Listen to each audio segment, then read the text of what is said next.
Hi, Chandler Crouch here. I am sitting down with Gary Losada, who is running for the Tarrant County Appraisal District Board of Directors seat, and he is a current member on the board now. So he's an incumbent running for its re-election. And so, Gary, I want to be able to give the voters, the folks at the taxing entities that are going to place the votes for you, I want them to be able to just get to know you a little bit and hear from you directly. And so, before we get into the meat, could you just give us a brief introduction of who you are and where you come from? Sure. My name is Gary Losada, and the past 2 years I have been on the Tarrant Appraisal District Board of Directors. Prior to that, I served 6 years on the Tarrant Appraisal Review Board, which is completely separate, somewhat confusing as I have been speaking on the circuit lately. Had to really educate people because they understand the difference. On the ARB, just very quickly, basically I was involved in hearing protests. On the Appraisal District Board of Directors, basically we're the governing body for Tarrant Appraisal District. So I've done that. Prior to that, worked in the private sector, had my own companies, worked as Director of Administration for Dallas Area Rapid Transit.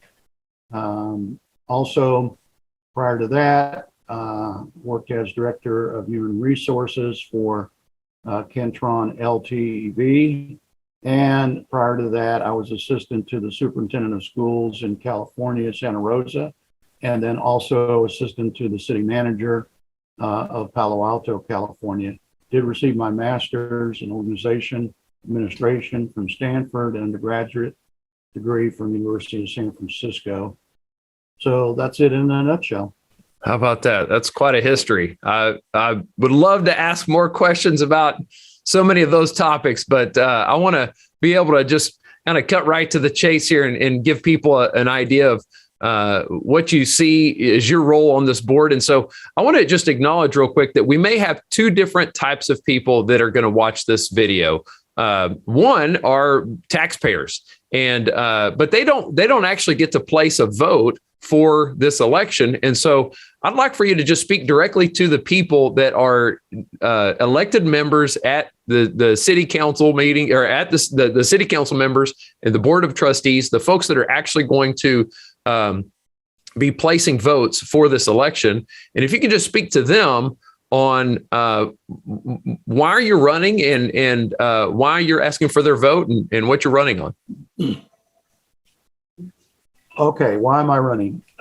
First of all, I hadn't planned to run a second term, and a number of mayors and school board members contacted me and wanted me to run again.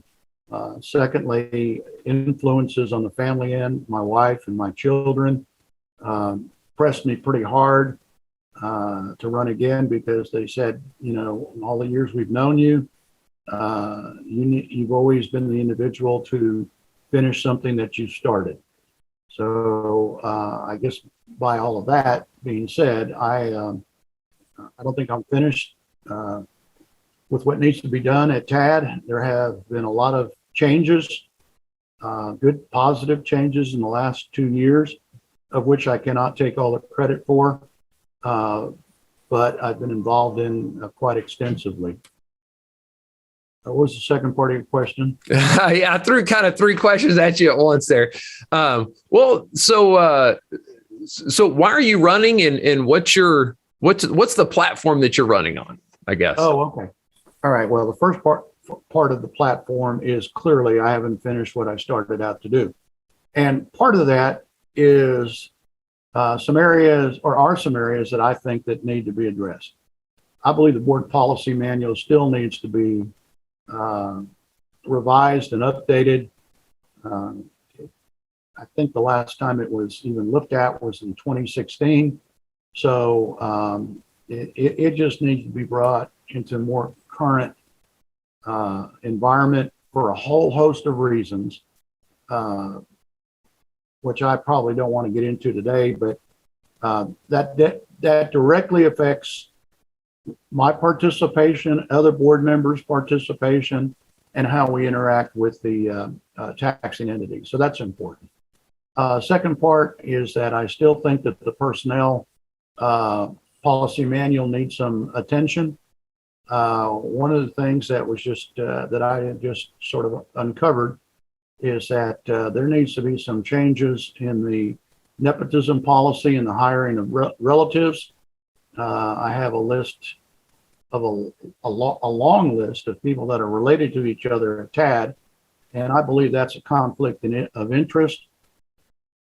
Now that I have that list in front of me, it supports what I've been told over the last 2 years. So it's something that we need to take a look at. The third part, which is ongoing as part of the transformation that took place over the past 2 years, is that of more transparency. I still think we have more to do on that, though we've done a lot in the last 2 years.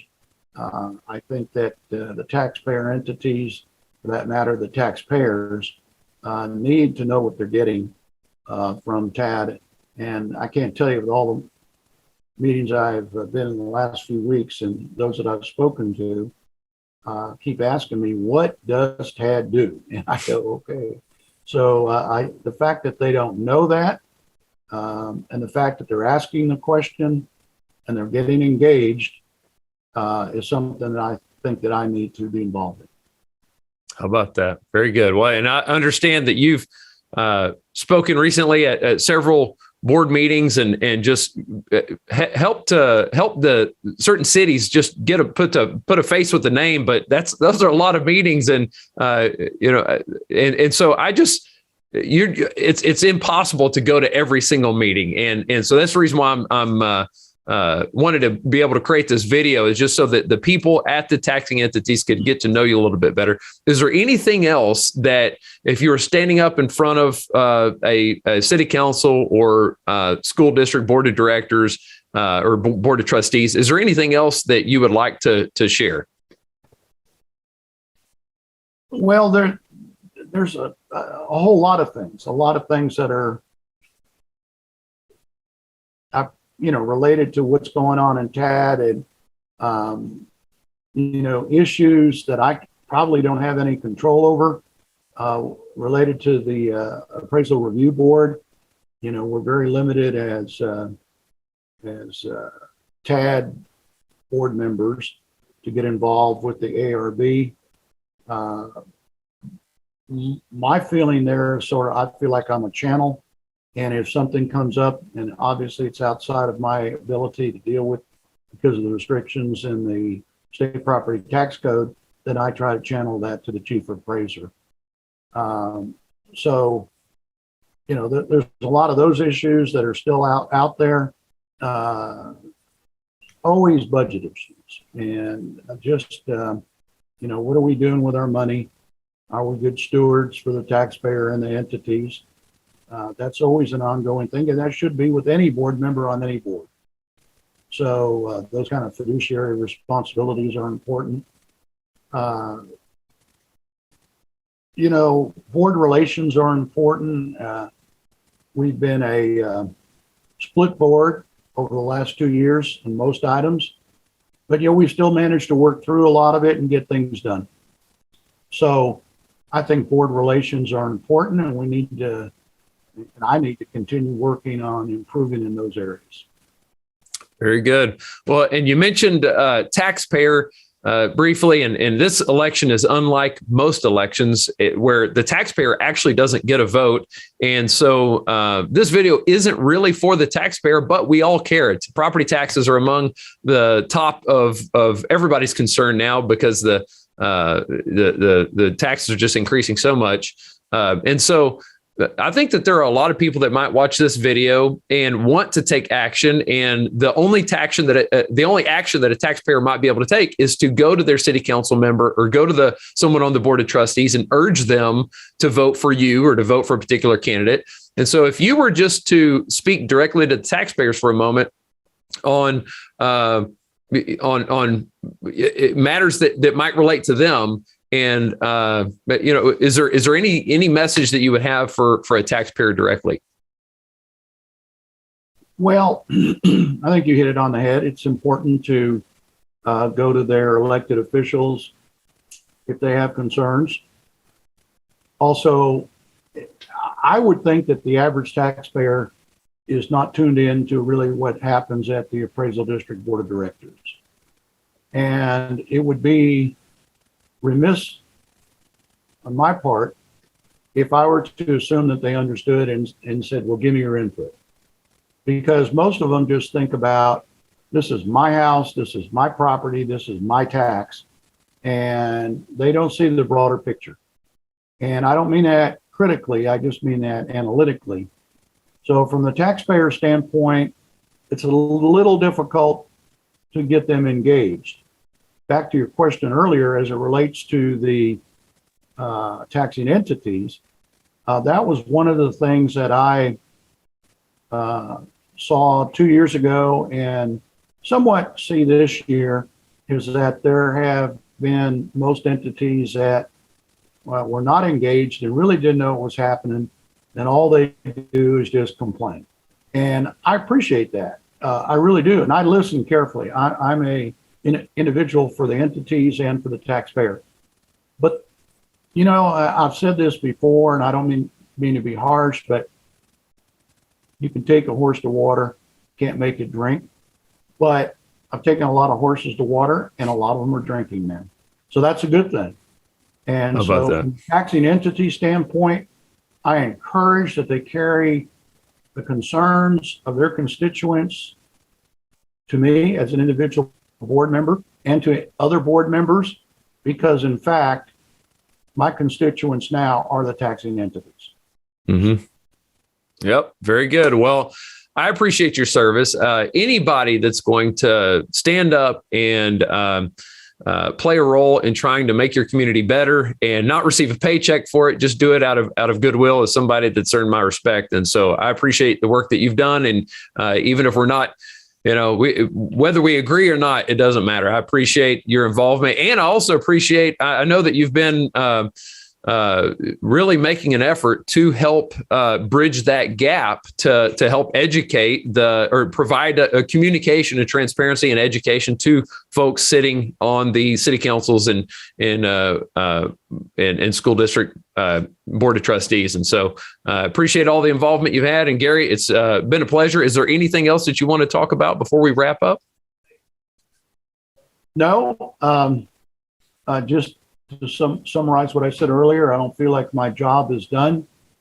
There have been some changes, by the way, at the state legislative level that in the past, Town Appraisal or any appraisal district board of directors had an unlimited tenure if they kept getting reelected.